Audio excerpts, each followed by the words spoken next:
Ensemble, ne cessons jamais d'apprendre. Je suis Gérard Pécou, président de Calimedia, agence digitale de solutions e-learning.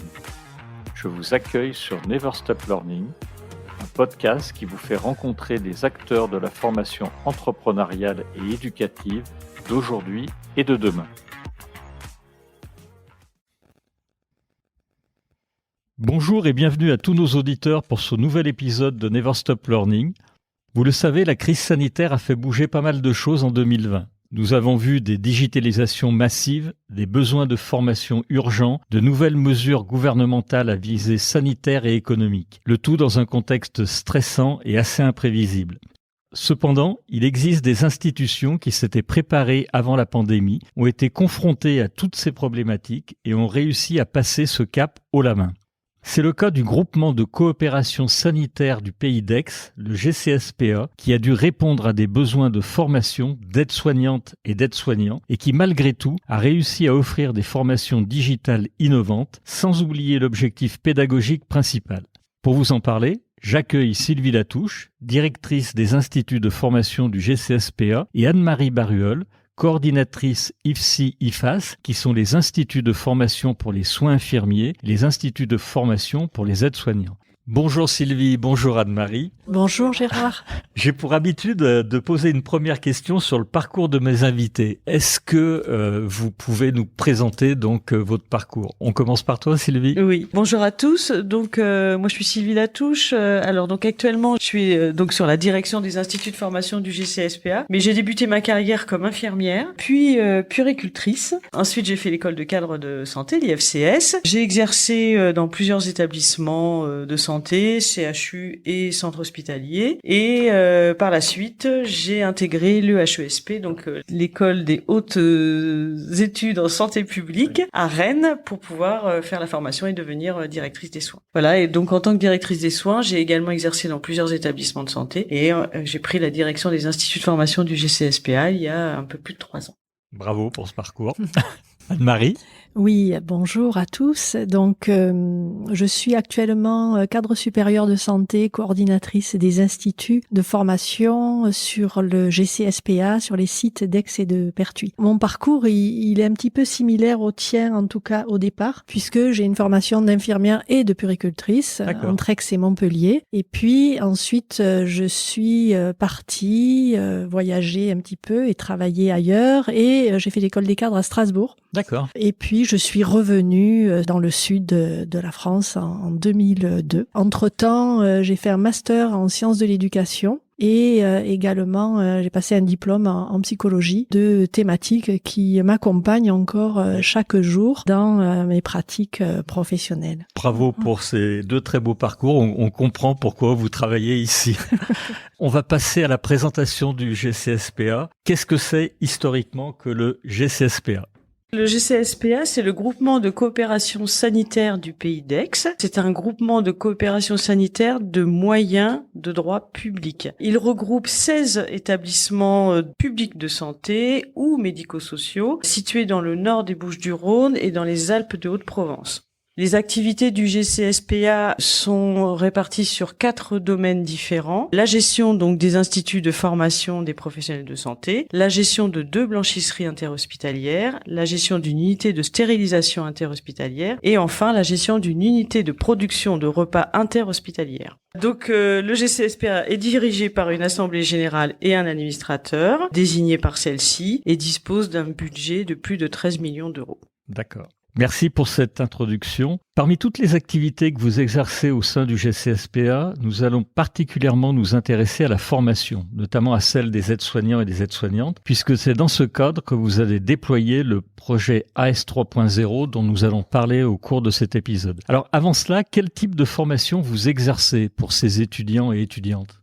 Alors, au sein du GCSPA, nous disposons de 3 filières différentes de formation. La première concerne les cadres de santé. Donc, nous disposons d'un IFCS, 70 étudiants sur le site d'Aix-en-Provence. Nous disposons de 2 IFSI, donc des instituts de formation en soins infirmiers. L'un situé également sur le site d'Aix-en-Provence, le second étant situé sur le site de Salon de Provence. Et 3 IFAS, donc 3 instituts de formation aides-soignants. L'un sur Aix, le second sur Salon de Provence et le troisième situé à Pertuis. Pour chacune des filières, nous organisons également des cycles préparatoires pour l'entrée en formation. Donc au total, on avait calculé, on est à peu près à 670 étudiants sans compter les cycles préparatoires. D'accord. Avant de pallier aux problématiques liées au Covid, je crois savoir que vous aviez de base une réelle volonté à digitaliser la formation pour les aides-soignants. Vous pouvez nous en parler ? C'est vrai que nous avions une réelle volonté de digitaliser la formation. Cette volonté était centrée pour développer aussi l'attractivité de la formation et également s'adapter aux difficultés que pouvaient rencontrer les publics que nous rencontrions sur le public aide-soignant, mais également se rapprocher d'une formation qui soit plus dans une approche constructiviste et socio-constructiviste et un peu prendre un peu de recul sur le behaviorisme, puisque on pense que c'est plus intéressant que les étudiants apprennent par eux-mêmes avec des ressources que nous pouvons leur mettre à disposition, plutôt que de remplir un vase avec du contenu. Oui. Avant AS 3.0, vous utilisiez des outils numériques ou c'est AS 3.0 qui vous a fait rentrer finalement dans cette digitalisation de la formation ? Sur les instituts du GCSPA, on dispose depuis plusieurs années déjà d'une plateforme numérique qui permet justement d'échanger de façon bien plus aisée avec les étudiants et les élèves, de déposer des contenus, de déposer des quiz, des exercices divers et variés. Ça permet aussi aux étudiants de pouvoir déposer leurs travaux en ligne. Donc c'est vraiment un outil de communication extrêmement important, c'est la plateforme Moodle pour échanger et travailler avec des outils donc numériques.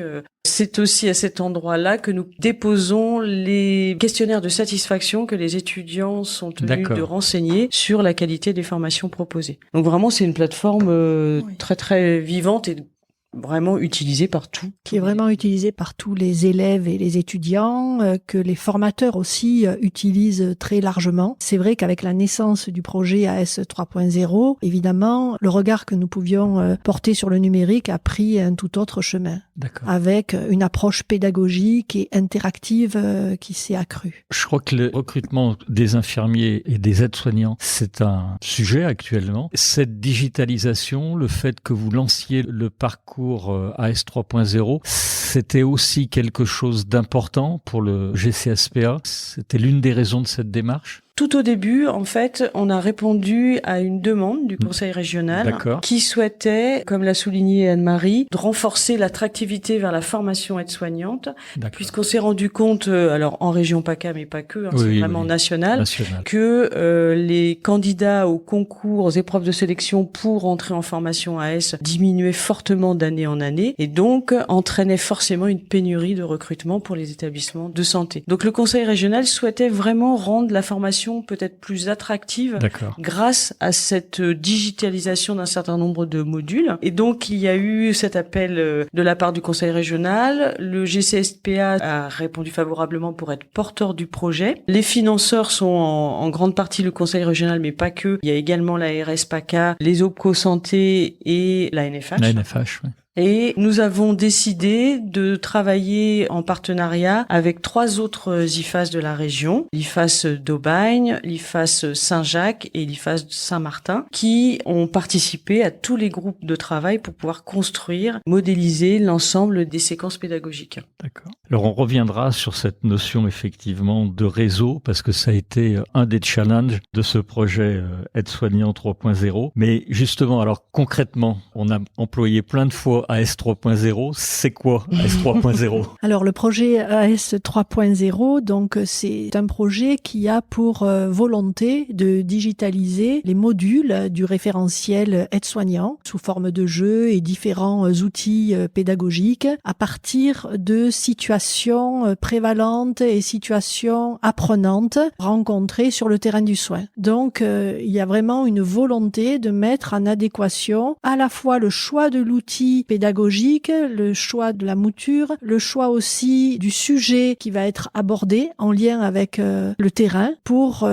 finalement faciliter l'appropriation des connaissances pour les élèves AS. Mais il y a vraiment cette volonté d'ancrer les choses dans le réel, c'est-à-dire que le passage du virtuel, du jeu à la réalité du terrain soit au plus près et dans les moyens et dans les rapports humains aussi, soit au plus près de ce qu'ils pourront font ou de ce qu'ils ont rencontré sur le terrain du soin. Et ça, je crois que ça a été un gros challenge au niveau des équipes, de la coordination, parce que je me souviens, pour le coup, avoir participé avec vous à quelques réunions, et les pratiques étaient pas systématiquement les mêmes. Il y a une bonne vingtaine, je crois. Tu me dis, Sylvie, si je dis des bêtises, mais il y avait une vingtaine d'établissements à peu près qui étaient autour de la table, ou de cadres de santé. Alors, en fait, les personnes participant directement au projet, en tout cas dans la construction du projet, c'était les 3 IFAS du GCSPA et les 3 autres IFAS que j'ai cités tout à l'heure. Et donc, pour chaque IFAS, il y avait bien évidemment des cadres de santé formateurs exerçant en IFAS, représentant chacune de ces structures qui étaient présentes autour de la table. Et l'idée, c'était déjà de savoir quelle séquence pédagogique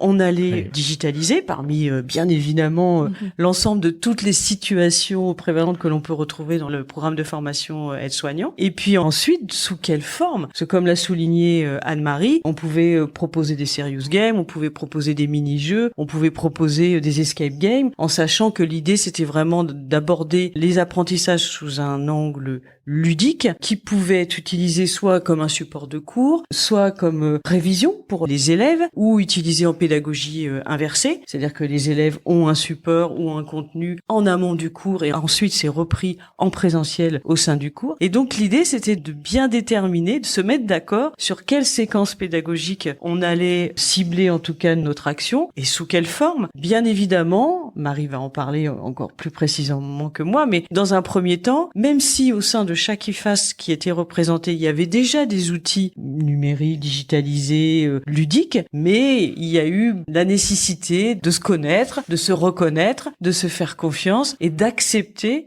le partage des éléments dont chacun déjà disposait dans son IFAS. Et il y avait une espèce au début de pudeur et puis de peut-être un peu de méfiance aussi à partager les outils. Oui. Il fallait bien sûr apprendre à se connaître. Alors pour revenir à ce que vous disiez tout à l'heure, effectivement, nous étions un petit groupe pour construire les outils, mais en même temps, nous avions en regard tous les IFAS qui allaient avoir accès à ces jeux, à ces outils. Donc finalement, oui, nous étions le petit groupe chargé du projet pour construire des éléments, mais en même temps, il fallait que les autres IFAS de la région puissent aussi s'y reconnaître. Donc il y a un énorme enjeu, c'est-à-dire trouver un consensus dans lequel les personnes puissent dire bon ben là c'est un outil pertinent pour nos élèves, nous allons l'utiliser. Donc il y avait un double enjeu, un enjeu très collectif et aussi un enjeu beaucoup plus groupal au début. Donc moi, quand j'ai repris la coordination pédagogique de ce projet, il y a eu un temps d'apprivoisement en fait, pour essayer de comprendre nos modes de fonctionnement, parce que même si nos valeurs communes, et c'est ce qui nous a rassemblés finalement, les valeurs professionnelles communes sont identiques et les pratiques de base, entre autres, autour de l'hygiène et des pratiques soignantes, des soins infirmiers, mais il n'y a pas qu'une façon de faire un soin, il y a plusieurs façons. Et en fonction du matériel, il peut y avoir une culture aussi hospitalière, une culture locale, régionale, une culture d'établissement. Et là, il a fallu trouver aussi un accord là-dedans et arriver à s'écouter aussi. Parce que finalement, derrière cette méfiance qu'il pouvait y avoir un peu au début, peut-être même voire de la rivalité, je ne sais pas, peut-être. Nous, on travaille bien, on fait comme ça, etc. Il y avait justement l'idée de faire émerger toutes ces différences comme une plus-value et pas tellement comme une différence qui pourrait nous opposer les uns aux autres. Et en termes de management de groupe,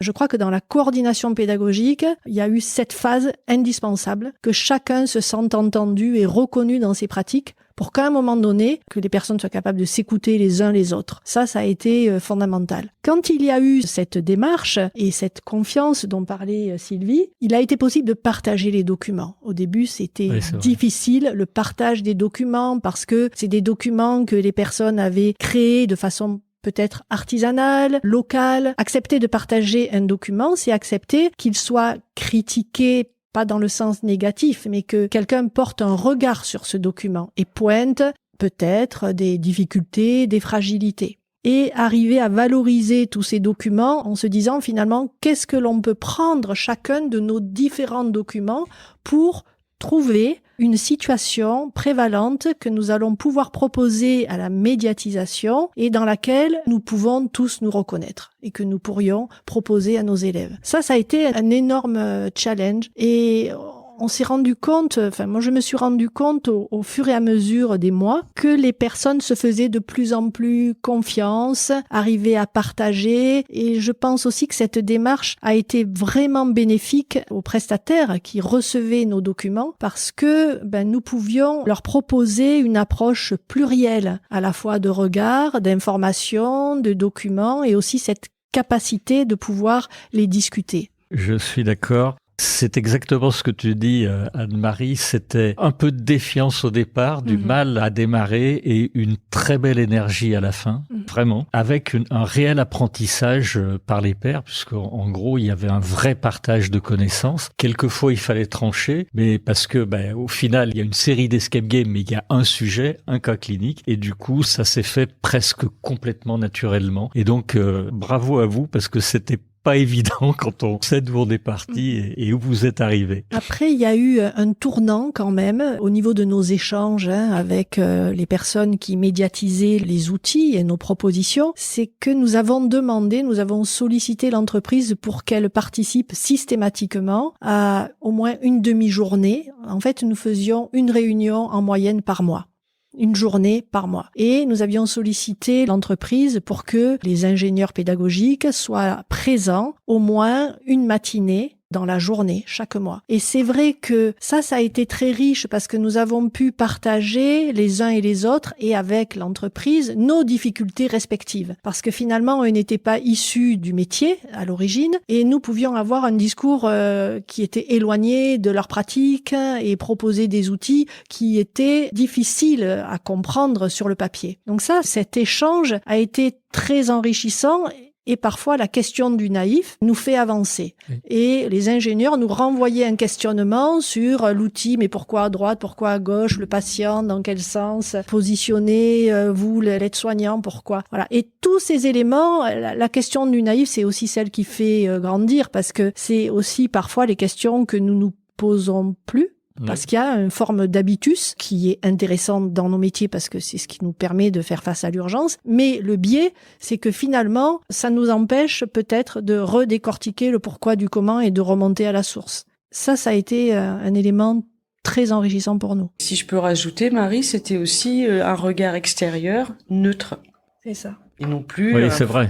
Et non pas un formateur en IFAS. Et donc, c'est vrai, tout à fait. Ça, c'était intéressant parce que toutes les remarques qui pouvaient être faites, elles étaient considérées comme neutres, puisque de toute façon, c'est ça. Forcément. Je pense que ça a beaucoup aidé. Eux, ils nous renvoyaient aussi la complexité du métier, la pluralité. Finalement, un soin, c'était pas uniquement un geste technique, c'était associé à une relation, à une dimension technique, à un côté social. Enfin voilà, qui avait vraiment de la complexité dans toutes ces situations. Alors, toutes les deux, vous avez parlé de serious game, d'escape game, de jeux interactifs. Est-ce que vous aviez une réelle volonté de gamifier la formation d'aide-soignant ? Parce qu'il y aurait pu avoir plein de modalités, en fait. Mais dès le départ, en fait, vous avez choisi l'aspect ludique, interactif, très dynamique. Pourquoi avoir choisi la gamification ? Alors, Anne-Marie, tu l'as un tout petit peu dit tout à l'heure, mais je voudrais qu'on creuse. Sylvie ou Anne-Marie ? Je commence et puis Marie complétera. C'est vrai que l'idée, c'était vraiment de partir sur des séquences ludiques. On a un public dans les promotions aides-soignantes qui est extrêmement varié, en origine à la fois sociale, géographique, mais aussi en termes de parcours, de vie et professionnel, puisqu'on a des jeunes qui ont à peine 18 ans. D'accord. Et on a des personnes beaucoup plus expérimentées qui ont déjà été parfois un grand nombre d'années faisant fonction d'aide-soignant et donc un parcours professionnel et de vie plus important. Et l'idée, c'était de pouvoir peut-être rassembler autour d'éléments ludiques l'ensemble de ces personnes qui peuvent être extrêmement différentes. On sait aussi que de toute façon, c'est dans l'air du temps de devoir utiliser les outils numériques. Et justement, dans nos promotions, on a cette catégorie de personnes, je dirais de plus de 50 ans parfois, qui ont quand même des difficultés même après sur le terrain, à utiliser l'informatique, Oui. alors qu'on sait que dans la plupart des structures, on a un dossier patient informatisé, que les commandes, elles se font de façon informatisée, que voilà, que l'outil numérique est très très présent. Et parmi ces personnes, parfois certaines n'ont jamais utilisé une souris. Et donc, c'était un double objectif, à la fois de les emmener sur des procédures de formation, mais aussi de les familiariser avec un outil qui serait extrêmement abordable. Et c'est ce qui a été constaté, puisque toutes les séquences pédagogiques qui ont été digitalisées, on les a fait tester auprès, bien évidemment, du public, des élèves et de soignants, de tous ces IFAS qui faisaient partie du projet. Et à chaque fois, les retours étaient extrêmement positifs, pas seulement sur le contenu, mais aussi sur l'utilisation de l'outil en lui-même, en disant qu'il était extrêmement intuitif, qu'à tout moment, on pouvait effectivement se faire aider si on se trouvait un peu coincé pour avancer dans le programme de formation. Je voulais compléter ce propos. Tout à l'heure, j'ai évoqué un petit peu les théories d'apprentissage et je voulais faire un petit peu le lien entre les théorie de l'apprentissage et les outils que nous avions choisis, en tout cas les modalités pédagogiques. C'est vrai que nous souhaitons développer le constructivisme et le socio-constructivisme. Bon, vous me direz, c'est dans l'air du temps, mais en même temps, il faut passer de la théorie à la pratique. Pendant de très longues années, on a essayé de remplir des vases sur une transmission de savoir direct et on s'est rendu compte que c'était une mémoire qui était quand même assez éphémère. Et dans nos métiers qui sont centrés sur de l'opérationnalisation sur le terrain, ça ne fonctionnait pas bien. Donc, c'est vrai que la gamification nous a permis de rentrer de plein pied dans les théories de l'apprentissage et du constructivisme, c'est-à-dire que c'est l'élève qui, avec l'outil, en tout cas, construit son savoir. C'est plus un vase que l'on remplit, mais il va se saisir de ces éléments de contenu avec ces situations apprenantes pour construire son savoir. Et pourquoi le socio-constructivisme? Parce que l'intérêt de la gamification et de ces différents jeux, c'est que finalement, on peut l'intégrer dans une dimension collective.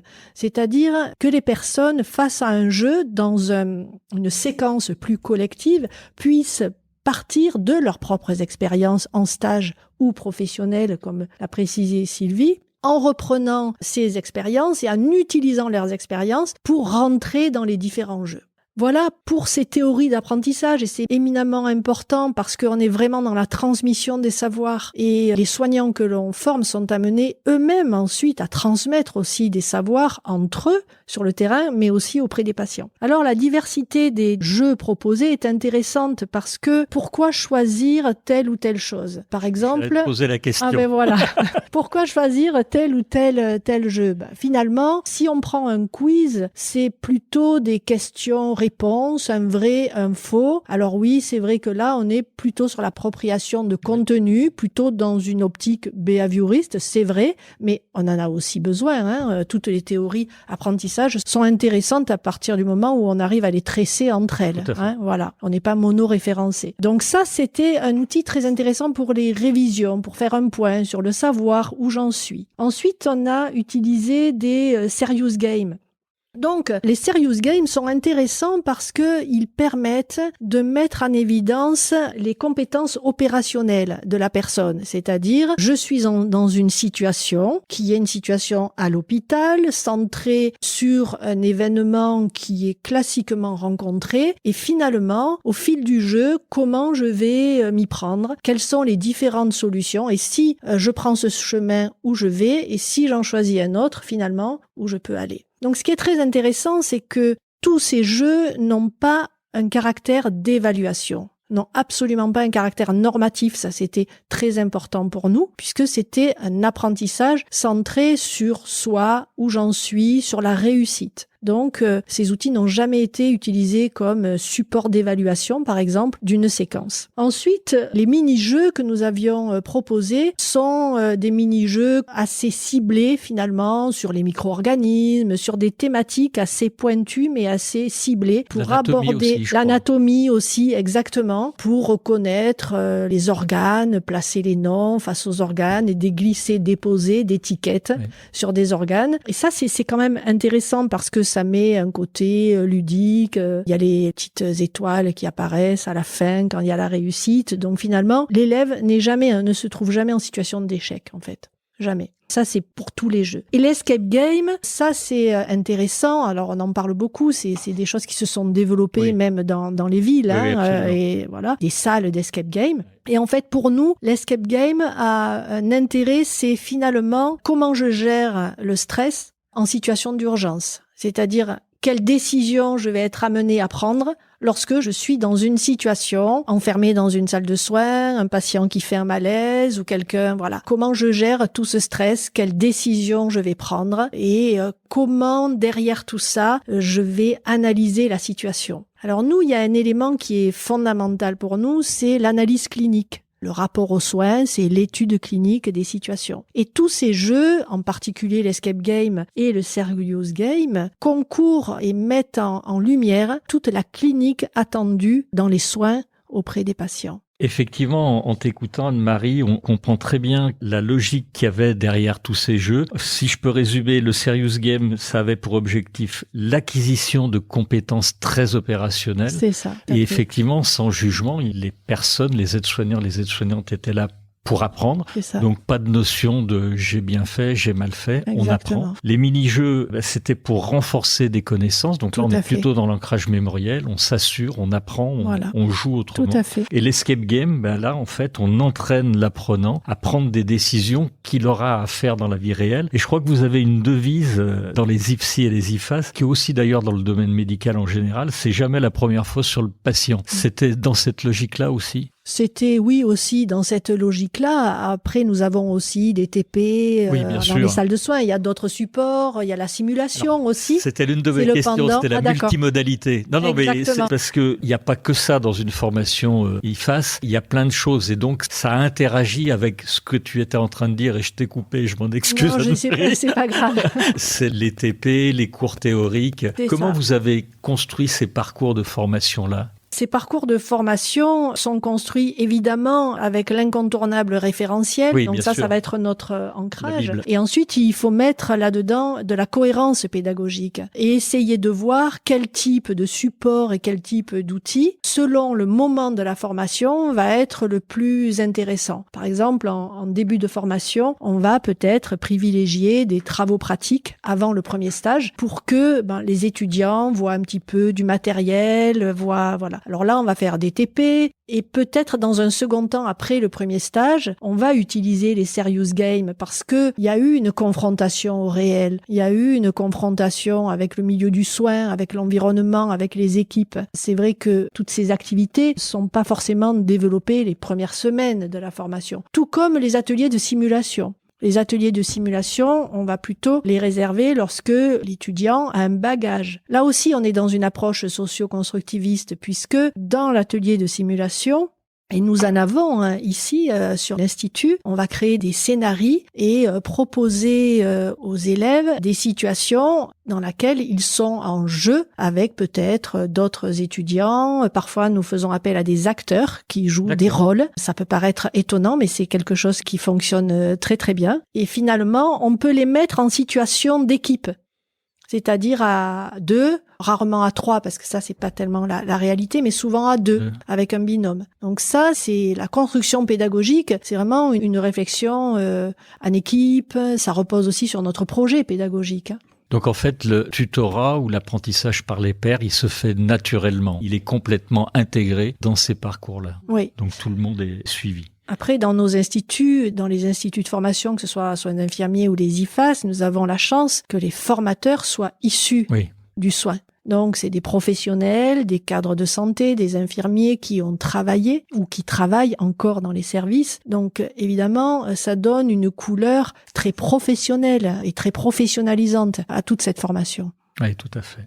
Alors, outre le taux de réussite à l'examen final, pour obtenir le diplôme d'État, comment vous mesurez finalement l'efficacité de cette formation digitale ? Est-ce que vous avez mis des dispositifs particuliers en place ?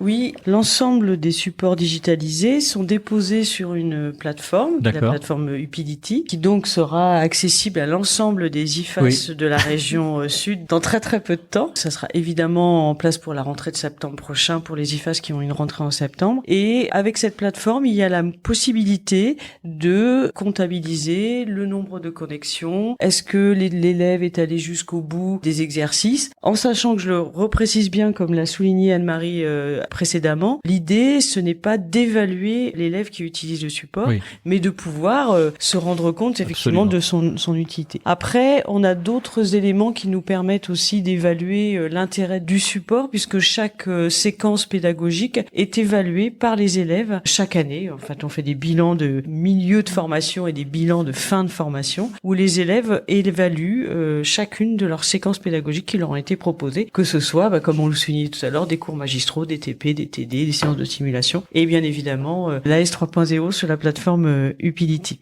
Donc on a la possibilité de voir le nombre de connexions, les taux de réussite, est-ce que les élèves ont eu des difficultés, est-ce que finalement l'outil n'a pas été suffisamment intuitif. Enfin, voilà, donc on a cette possibilité d'avoir les résultats pour chaque module qui sont présentés sur la plateforme.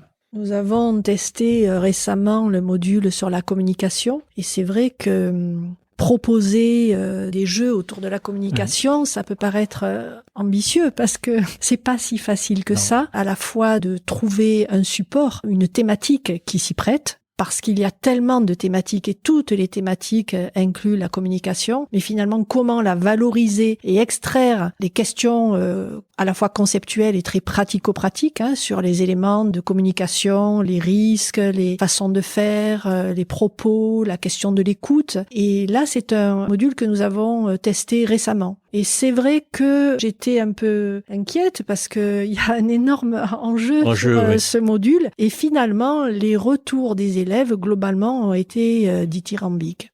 D'accord. Oui, sur ce module. Et ils l'ont trouvé à la fois intuitif, tu l'as souligné, Sylvie, ça c'est l'outil en général, mais également reprenant les thématiques essentielles à l'approche de la communication chez un patient. On arrive bientôt à la fin de ce podcast, mais je voudrais vous poser, Anne-Marie et Sylvie, une question à toutes les deux, puisque ce projet, il a été fait quasiment en plein Covid. Le projet, je crois, a démarré en septembre 2019 et mars 2020, l'arrivée du Covid. Donc, est-ce que d'abord ça a bouleversé quelque chose et qu'est-ce que finalement cette digitalisation vous a apporté? Est-ce qu'elle a apporté quelque chose finalement? Oui. Oui, c'était une énorme opportunité pour nous parce qu'au moment où les instituts de formation sur l'ensemble du territoire ont fermé, on a eu l'obligation de fermer les portes et donc de basculer en 48 heures quasiment toutes nos séquences pédagogiques du présentiel au distanciel. Et bien en fait à ce moment-là, en mars 2020, il y avait 2 modules qui avaient été déjà construits, mais pas encore évalués par l'ensemble des élèves des IFAS de la région sud. Et on a sollicité le conseil régional pour savoir si, éventuellement, du fait du contexte, on pouvait le proposer à l'ensemble des IFAS. Et on a obtenu l'accord, bien évidemment. Et ce qui fait que l'entrée en matière, elle a été extraordinaire, parce que d'emblée, on a pu proposer à l'ensemble des élèves des IFAS de la région sud les 2 modules qui avaient déjà été construits. Et d'emblée, les retours ont été très, très positifs. Alors, de la part des formateurs, parce que ça leur donnait des outils supplémentaires et de la matière pour pouvoir continuer la formation à distance. Et puis, nous, de notre côté, je pense que ça nous a aussi beaucoup motivés, parce qu'on s'est rendu compte que, on avait la satisfaction des utilisateurs, et puis que, vu le contexte, c'était forcément à développer. Sachant que, comme dans beaucoup d'IFAS, beaucoup d'instituts de façon plus générale, on a été contraint à la formation à distance, et quand on a réouvert, on n'est pas revenu à 100% en présentiel. Oui, bien sûr. Parce qu'on s'est rendu compte qu'il y avait des séquences pédagogiques qui n'avaient pas forcément beaucoup d'intérêt à être maintenues en présentiel et qu'on avait intérêt à garder une partie, en tout cas une petite partie en distanciel. Puis c'est devenu un peu pour les équipes, pas un automatisme, mais ils ont vraiment réussi à ancrer dans leur pratique professionnelle l'outil numérique en amont du module ou au milieu, ou à intégrer des séquences. C'est vraiment devenu un élément presque indispensable à la pédagogie. Finalement, c'était un outil destiné, bien sûr, pour les élèves, mais c'est un outil dont les formateurs se sont vraiment appropriés. Alors, on arrive à la fin de ce podcast. J'ai une dernière question, mais moi, je voulais souligner en fait que finalement, les financeurs, ils avaient eu un rôle.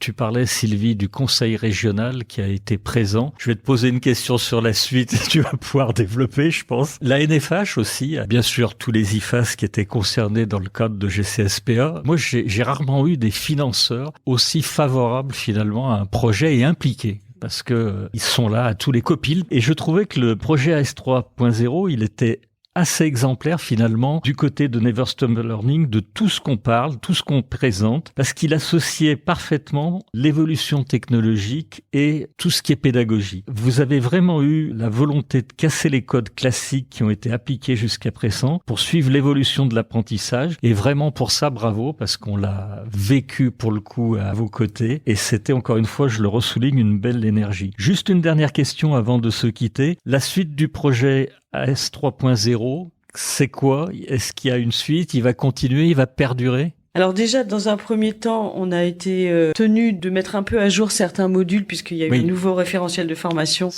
qui est paru en juin 2021. Donc voilà, on a réajusté, mais il n'y avait pas une nouvelle arborescence. Voilà, en fait, surtout ça nous a permis de remettre l'arborescence en lien avec le nouveau référentiel de formation. Donc ça, c'était intéressant. Après, on sait que à partir de septembre, comme je le disais tout à l'heure, septembre 2022, l'outil va être mis à disposition de l'ensemble de tous les IFAS de la région Sud. Donc il y a encore quelques IFAS qui sont un peu éloignés du projet, donc on continue aussi à beaucoup communiquer pour que chacun puisse y adhérer. Voilà, former les formateurs à l'utilisation de la plateforme en fait. Utipility, non seulement le côté pédagogique, mais aussi le côté, je dirais, évaluation qu'on soulignait tout à l'heure, pour que les formateurs puissent utiliser l'outil dans sa globalité. Ensuite, je pense que, comme le disait Anne-Marie, maintenant cet outil a permis quand même à l'ensemble des formateurs d'être presque, c'est presque un réflexe, c'est presque naturel d'inclure des outils numériques, digitalisés, quelle que soit la séquence pédagogique. Et du coup, en tout cas, nous on le voit au niveau du GCSPA, pas seulement au niveau des IFAS, mais aussi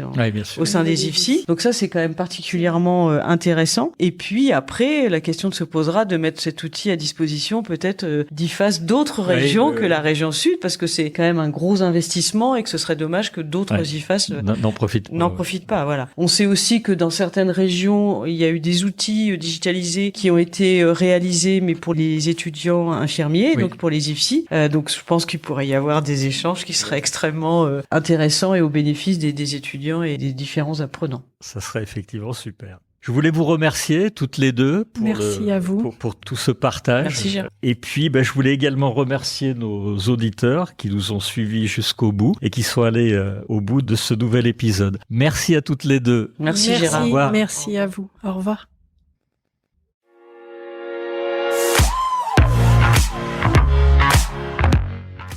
Vous êtes arrivés à la fin de cet épisode. Je vous remercie pour votre écoute attentive. Si l'épisode vous a plu, partagez-le auprès de votre entourage et donnez-lui une bonne note suivie d'un commentaire sympathique pour nous aider à grimper dans les classements. Je suis Gérard Pécou, président de Calimedia. Si vous cherchez une solution e-learning, rendez-vous sur calimedia.fr. Notre équipe vous accompagnera avec un très grand plaisir. Nous nous retrouverons dans le prochain épisode de Never Stop Learning pour qu'ensemble, nous ne cessions jamais d'apprendre.